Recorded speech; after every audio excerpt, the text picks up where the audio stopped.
Io mi chiamo Gualtiero Cecchin e avevo il mio futuro in tasca. È con profonda devozione che consegno nelle mani di Sua Eccellenza il Vescovo il primo crocifisso interamente realizzato con materiali plastici riciclati. 300.000 copie allora?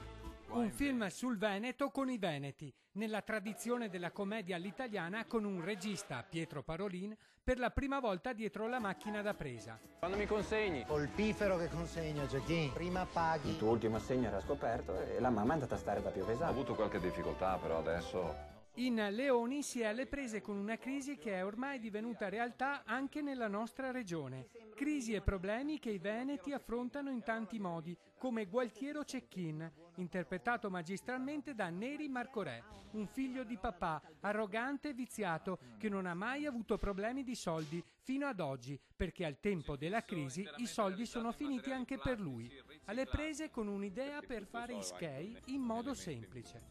In questo film i trevigiani riconosceranno i loro luoghi in una commedia che racconta la quotidianità di tante persone. Non avrai i miei soldi, Gualtiero?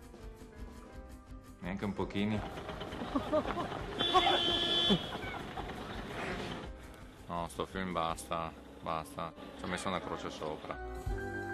Al fianco di Neri Marcorè un cast d'eccezione, tra cui Piera degli Esposti, Stefano Pesce. Sono un uomo, cazzo! Dite cazzo! E Anna Dalton. Sua madre non lo può vedere, suo fratello non lo può vedere, tutti gli dicono ma chi ti sei trovato questo poveraccio? Alle prese con una riflessione tragicomica su una crisi non solo economica. Saranno in grado di dare una frustata alle insicurezze umane attraverso l'ironia, con una satira a tratti esagerata ma mai volgare. Perché mi hai abbandonato? Se Paul